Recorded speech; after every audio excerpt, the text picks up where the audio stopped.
Now, this petition got started a couple of weeks ago, and I have my own feelings about it. But when you first heard about it, what was your take on this? No, the petition to stop me is 2.5 years old. Oh, is it? And what? Yeah, and it was like 2 years already out there, and they had like 10,000 or 15,000 votes. And where I said in an interview, the whole thing that I maybe stop if there is 1 million signatures on it. Then this went out to the websites, to the press, and since then, like there are now 200,000 votes on that anti-Boll petition. And to defend myself, I said, look, why there is not a pro-Boll petition also there? Right. And I get every day emails from people that hate my movies, but I get also every day emails from people that love my movies. So, and I said, Sure. like, why are only the Boll haters so good organized? You should do a pro-Boll petition. And now it turned out there are like 6 or 7 pro-Boll petitions, what is actually not good because right. the votes are like spread out over like 7 different petitions now. Right. Yeah, right. It's funny that you say that because I just received an email from a listener today that started a pro-Boll petition, and I was thinking the exact same thing. It needs to be a unified, one single front for you. But doesn't it just seem silly? I mean, I see this petition, I just think it's a bunch of bullshit. I just don't understand where these people are coming from. Why are they vilifying you this way? No, I think because I started with that video game-based movies, House of the Dead, and then I kept doing it with Alone in the Dark and Blood Rain and Dungeon Siege and Postal in a way that, especially that internet-affine right. people like basically went off on me and flipped completely out. I don't know. It is kind of absurd because if you see the movies, I don't think that the movies are so embarrassing that you can move into a completely hated, hating mood against me. I don't know what it is, but there's another thing. I think what was heating everything up in the last few years. I'm not like integrated in that Hollywood system, and I say what I think, and like if somebody let me down, like whatever, Christian Slater in Alone in the Dark was a great guy to shoot with, but then when it came down to promote the movie, he did nothing, and I told him that he's an asshole because if he gets a paycheck and makes a movie and he is the lead, he should do something for the movie, and yeah, it's his responsibility. Yeah, why sign on to do it? I mean, exactly, and it was his last big movie where he was the lead. Let's face it, he plays since then only supporting acts, right? So, and I think this was his chance to get back, and Lionsgate made a 2000 print release, and then, of course, Jay Leno or Letterman or whatever, they're not inviting me, they're inviting Christian Slater. Sure. And he did it, and Jason Statham did the same now on In the Name of the King Dungeon Siege, and I think this is unfair, especially if you tell me that first of all you like me, and second of all you like the movie, and I had no indication that a Jason Statham or whatever didn't like In the Name of the King, for example, And this is the thing. I think this is also fake, and I cannot stand that Hollywood mentality, because what happens is they're getting wrong advices from managers, from agents, and all the actors are like pussying out. It's like that actors, even if they play heroes, are very, let's say, small-minded people, very selfish or only about themselves, and they don't see the big picture, basically. And the big picture is if a movie like Dungeon Siege fails, the value of Jason Statham as an actor goes down, and he gets less money for his next movies. But they think they can get away with it if they don't support the movie. But this is only a thing, and I think a lot of wannabe filmmakers or whatever flipping out on me because of that. I don't know. Maybe they feel like that I'm basically that I was in the same situation like the guy sitting in Denver and he wants to make movies. And I was in the same situation, right? I had nothing to do with the film industry. My parents have nothing to do with the film industry, and I didn't get any money from my parents, so I had to work my ass off to make movies. And this is what I mean. I think this is what they hate even more if there's an outsider coming in. Yeah, this is kind of where we stand on this here on the show. Obviously, it's struggle enough to be a working filmmaker, and you are a working filmmaker. I mean that's achievement enough. So if you don't like the movies, just don't go see them. I just think it's very very kind of fake and a fake way to vilify someone by mounting these kind of campaigns. But what I find very endearing about you is that you're very, in some interviews that I've heard, you're very open about how you feel that you've grown as a director throughout your career. I mean, starting with maybe Alone in the Dark onto some of your latest works. How do you assess your own growth as a director? So I think, look, everything what you do is try and error, and everything what you do is also experience. And this is for everything. If you cook every day for yourself, you will see how you improve as a cook. Right. Or if you play squash every day, you will get better. And as a director, I think that if you don't do it, you cannot learn it. You cannot learn to be a director if you read books about movies or if you see movies.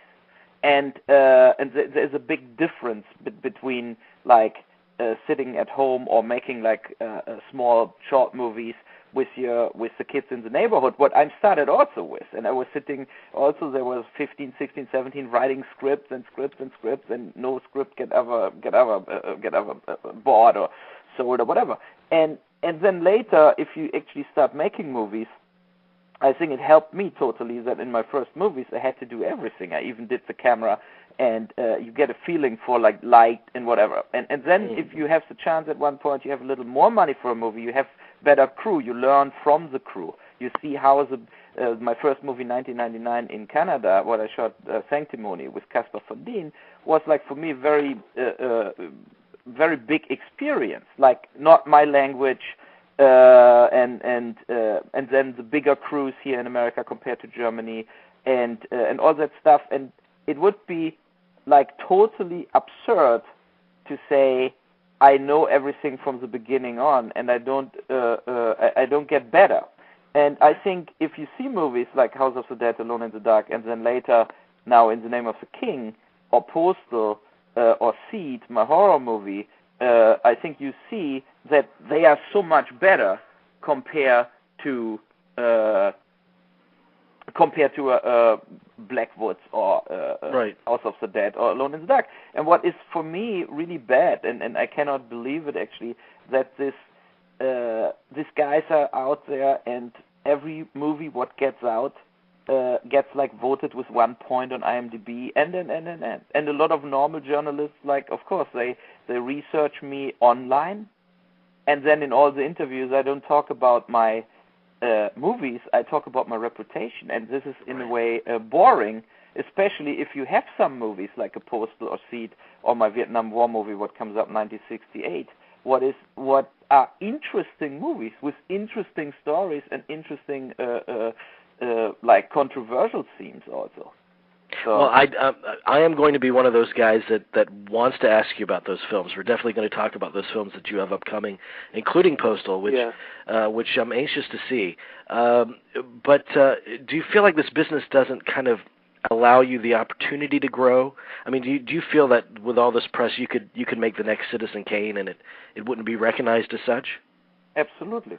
I think there's a point what if you feel like where I did Postal, and look, I see movies like you every week, a few movies, and I see direct-to-DVD movies, I see the theatrical movies, and I follow really up what is out there. And the point is that I think with Postal, I was able, and maybe this was also based on my frustration I had after Blood Rain tanked in the U.S. theaters, and got the same bad reviews like House of the Dead or Alone in the Dark.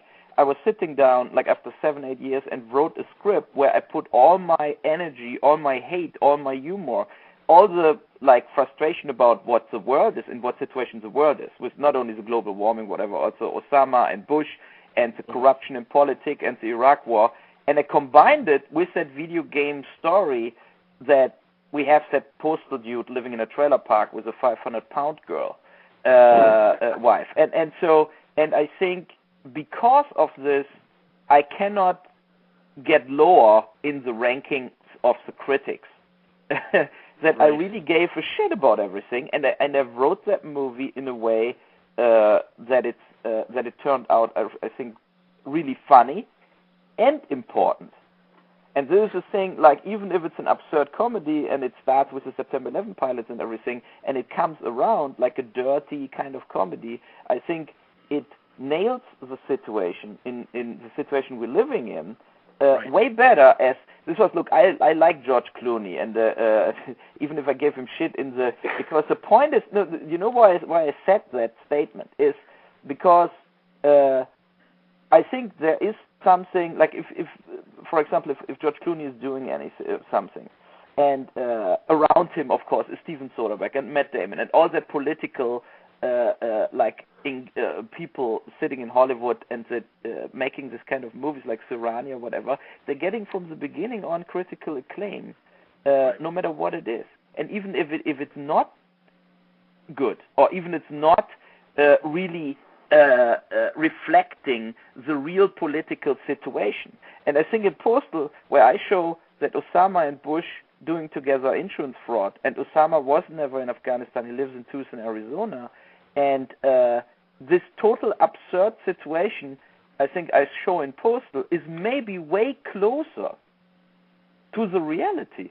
Well, that's all that super serious stuff, what comes like stop loss here, and here's the next Iraq war drama with people coming back home of the brave. I think this is everything what comes from the studios in regard of the Iraq war is totally failing the point.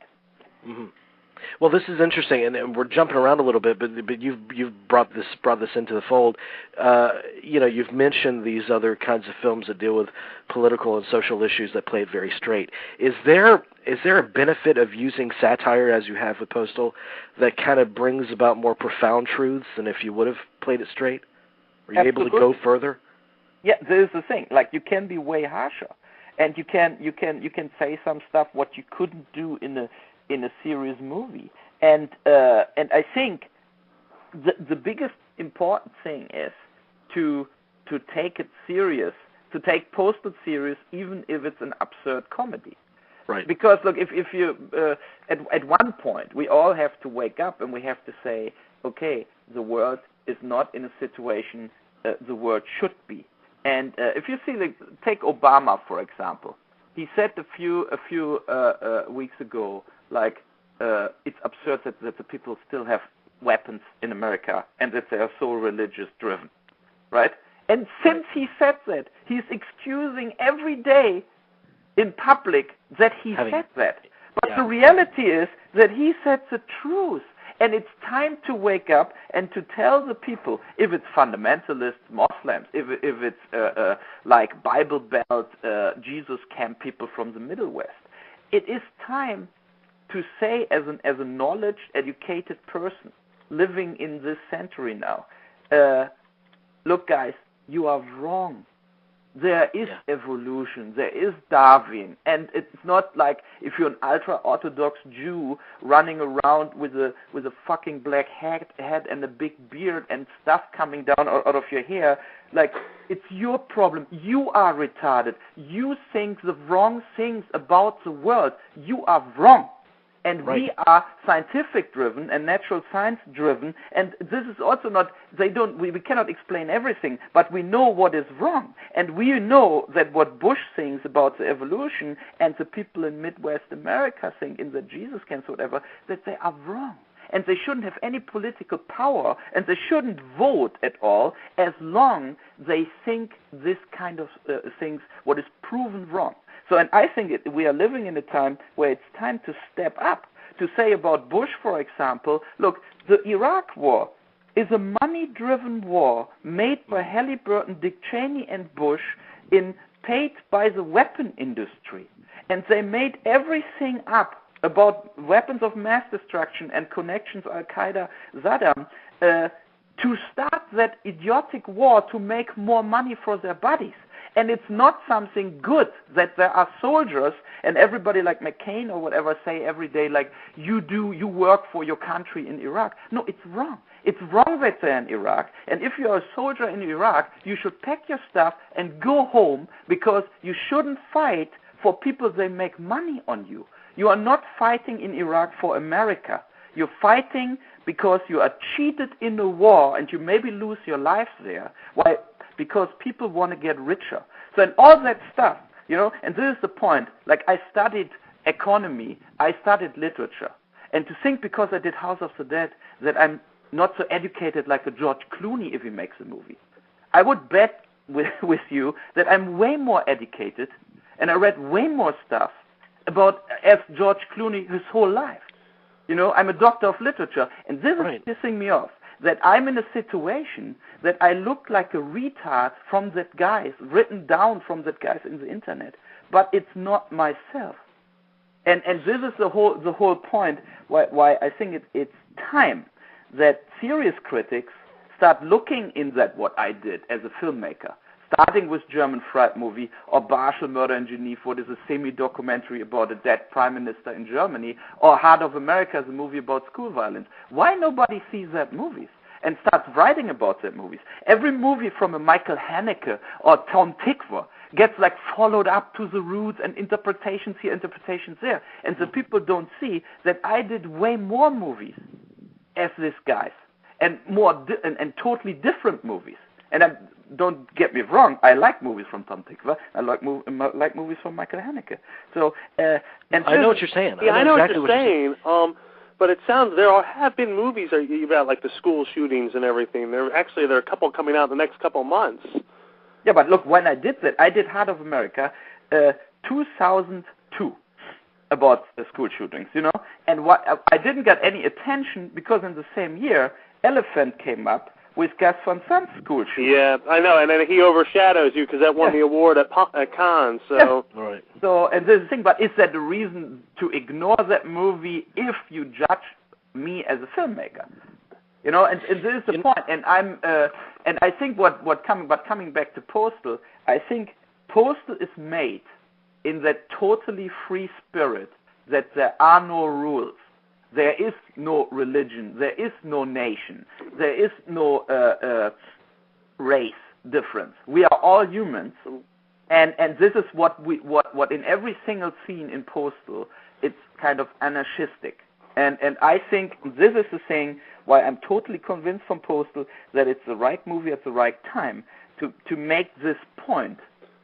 Do you feel like this is a turning point for you? That this could be the most important film you've made thus far in your career? Absolutely. No, absolutely. Yeah. And I'm sure Postal is a movie, even if maybe a lot of people will not getting it now, I don't know. But if we talk again in 15 years, I'm 100% sure that Postal is a classic. Because nobody made a movie like this since September 11. And before that, you had movies like Life of Brian or whatever, really good movies from Monty Python, for example. And all that kind of movies disappeared. It's not, nobody would give Monty Python money anymore. And I think this is a big problem, what this kind of comedies we're having, this kind of movies we're having, it's a little dangerous that it's like one-sided only. And I think Postal is a movie what has it's not only funny, it's also in a way a must-see. Right. Excuse me, Dr. Boll, I read an article yesterday on the AP that does it bother you, though, that they're lumping Postal in as just a comedy about 9/11? Does that bother you? They're putting it in the same category with the new Harold and Kumar comedy. Does it bother you? No, I can look, as long as I get any press about it. Yeah, it's the first, I think mainstream press is finally talking about your movie in, let's be very blunt here, very positive terms. Even though there haven't been any reviews of it that I've read in the mainstream press, there are people actually talking about this movie like it is something to go check out. Right, and I have not seen that before with your movies in at least the United States. No, absolutely, and I think that this is the first positive thing, and I'm sure that I will still have a hard time with Postal to get enough screens. Like in Canada, Pisarch is releasing it, and in US I do it together with Vivendi, and the exhibitors are not behind Postal.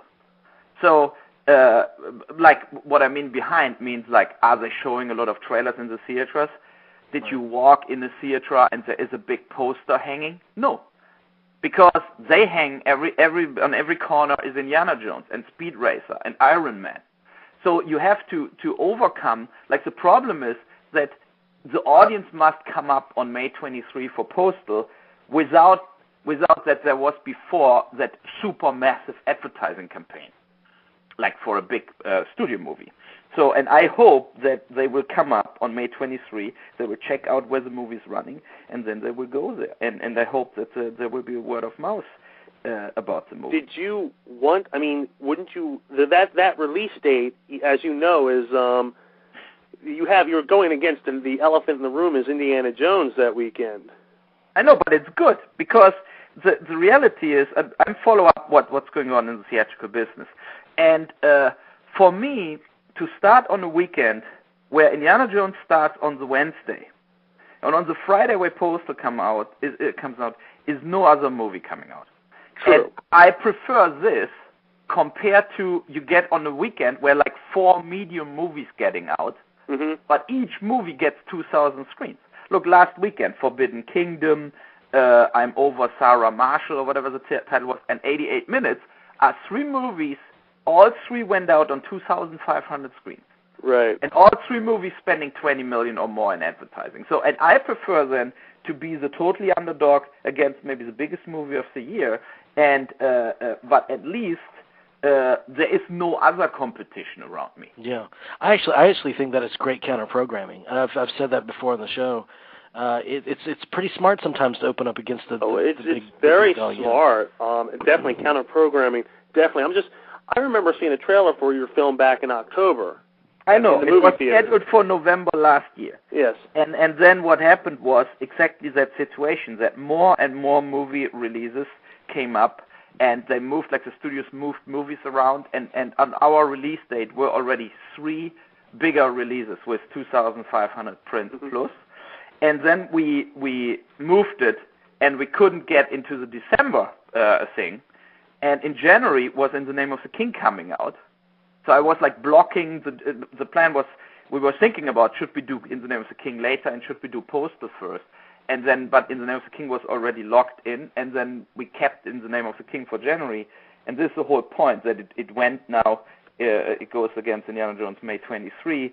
And I actually made the decision. In the beginning, everybody said, no, you cannot do it. Also in Canada, like Pisarch said, are you crazy? And I said, no, this is the best date, because I'm counting also on the following. I think Iron Man will be good and will be a big hit.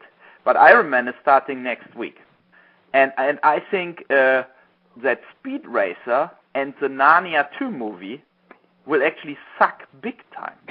Everything what I saw from that movie was crap, totally crap, right? So and I think this is a good chance for us that these movies will be not like that super big massive hits, so that the exhibitors on May 23 have for us room so that we get our 1,500 or 1,200 screens. This is what we want to go for. Yeah. Yeah. You mentioned. I want to ask you about film criticism, because we spoke to Paul Schrader a few weeks ago, and he talked about the decline of film criticism. You used to be a film critic back in the 80s, I think, for radio, didn't you? Yeah, I started as a student where I was in Cologne. A student, I went to different radio stations and did like small film critic things, or I reported about like whatever, like for example, I interviewed Bo Derek, where she was with the movie 10 in promoting it, and this kind of stuff. So this was stuff where, but as a young guy, this was for me perfect, because I got into the premieres, I saw actors, I saw like I could interview directors and everything. So it was great to get some money for this and to have like free movies. Right. Yeah. But how do you see that film criticism is lacking? I mean, do you really see a lack of proper analyzation? Where are we at now in the film criticism world as you view it? No, the thing is, I don't want to judge all film critics the same, but I definitely think that there is a kind of a, let's say it this way, a lot of film critics, they pussy out in front of the majors. And right. they are like, because they're getting a lot of benefits from the major companies, so a lot of times they don't criticize a movie where they know the guy who's doing the press, where they know the distribution company. In a way, they are not like so harsh they would be to me, for example. Yeah. So and the thing is, for example, In the Name of the King came in Germany out with 20th Century Fox. And then we had that press day in Berlin and Hamburg, and because it was Fox now, and a major big release in Germany, a lot of critics, they trashed me before, like in the garbage can, were very nice. And the reviews of In the Name of the King in Germany were like 50-50, positive, negative. So it was overall, for me, it's 50-50 already a very good quote. Yeah. And we released Postal in Germany with totally, because I didn't get any screens in Germany, they were all scared of fundamentalists. And so we released Postal independently in Germany, and I got like 80% totally bad reviews. You know, and Postal is way better In the Name of the King. And the thing is, like, the strange thing with Postal was that in the German reviews was all the established bigger newspapers trashed it to the ground. Like dirty, anti-America, this is like ridiculous, and so on, making fun out of September 11 is ridiculous. So they totally tried to destroy it. And but the 20% positive reviews in Germany about the movie were like masterpiece and better. So absurd it is, but it was a totally range where there were also like a thing like where they asked 20 film critics about the best movie of last year, and the worst movie of last year, and 5 from the 20 reviewers in Germany said Postal was the best movie of the whole year, including No Country for Old Men, There Will Be Blood, all the Oscar movies. Well, here's something. But the other 15, 5 said it was under the 3 worst movies they saw last year. So it's totally like dividing the audience. Well, you screened this in the States for critics. I'm wondering the response from New Yorkers, particularly. New York was actually very good. I was surprised. It was 2 weeks ago. I was in New York. I did the screening, and it got very good response. People were laughing their asses off. It was super loud in the screening. And I just went, the New York Times interviewed me. They really liked it. So, and then I went to Chicago and did a press screening, and I think New York was way better as Chicago. And but because maybe of the September 11 thing. Because the New Yorkers, I think if you live in New York, you're tired of all that you, like a normal New York person, feels guilty in a way that Bush could use that September 11th to start a senseless war. Like under the name of the New York citizens and the victims of September 11, Bush abused that in a massive way. So, and I think this is what the New Yorkers are not happy with. Well, the film is Postal. It comes out May 23rd. What's upcoming for you? I know you have 5 or 6 films on your slate. You're really busy. What's coming up? Yeah, I did. Well, I'm still like almost finished with 1968 Comrades, with the Vietnam War movie where we shot in South Africa with the Blood Diamond crew, and this turns out very good. We had like very young actors from LA going in a boot camp for the movie with like South African mercenaries, and this South African mercenaries, they never trained film people, and they were actually like all fighters from Rwanda and everything. So this were not like the Hollywood boot camp thing. This was like people that just killed people 2 weeks before they did the boot camp, and this was really hard. And these actors turned there in the South African jungle into a totally different state of mind. What was for the movie really good, and the movie is very intense and it's a very depressing war movie about that Kochi tunnel, this 260 kilometers tunnel system, where the reason why the Viet Cong won the war was that 260 kilometer tunnel system they had.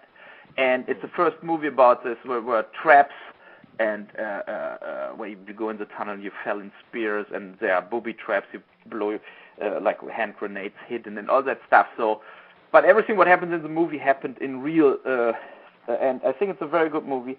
So my horror movie Seed, what was in a few festivals, will come out on DVD because we don't have the P&A to release it in the theaters.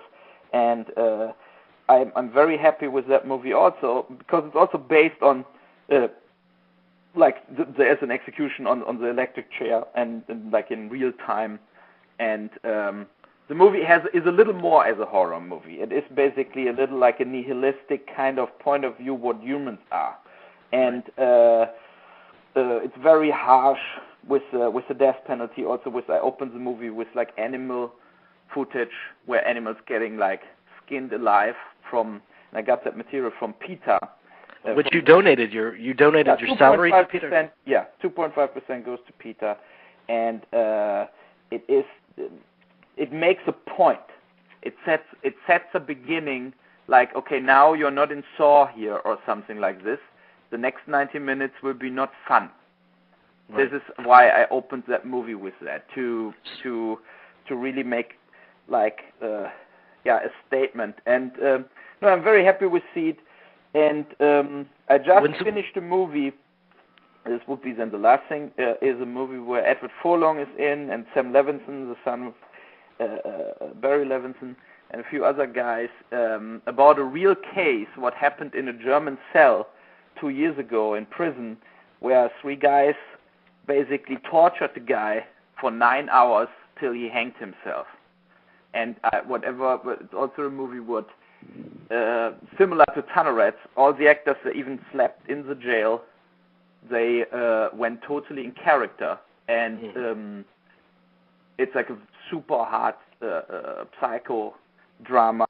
And everything what happened there happened in reality. And the shocking element of the whole case was, and I went in Germany to the courtroom where the thing happened, is that they were like 20 years old. And they were only sitting because for minor crimes. So they were sitting there for like drug dealing for 2 years, and now they have all 3 have lifelong sentences. And so they raped him, they made him eat shit, and so it is like Rwanda or Auschwitz level. You know, it's not like they bullied him around 9 hours till he hanged himself. It is the completely that people losing their existence without, like, out of nowhere. You know, it's a very disturbing, very hard movie. But these are disturbing movies. Are you looking for any kind of pleasant romantic comedy in your future? Because no, I'm not really. I would not say I don't do a romantic comedy, but the thing is, I'm personally more interested in things they have, like, in any way a connection to reality, even if it sounds strange from the guy who did House of the Dead or Alone in the Dark. But I really try, since Postal, I try to come back to that themes. And next year I plan a movie about the Janjaweed. These are the guys that are doing the massacres in Sudan, like the genocide basically. And I want to make like a movie, a little like a Hotel Rwanda movie about Sudan. But it will be not like Hotel Rwanda. It will be more like Apocalyptica, like from Mel Gibson. It will be very brutal. And to make also a statement about that situation, like that it's so absurd that after the massacres in Rwanda 10 years ago, everybody said, like, why nobody stopped it? And now we have the same thing in Sudan since 3-4 years. Where like 2 million people sitting in Darfur escaping from the Janjaweed. Right. And I can really recommend that documentary what is in the video stores, The Devil Came on Horseback. This is about this. But you don't see the massacres. Right. So and this is the thing, and I will actually show how a small village will get wiped out and the children getting raped and hacked in pieces. And I think it's necessary to show that, to make clear why we don't do anything. It's a crime from the NATO, and that the NATO states are not stopping it. I cannot believe it.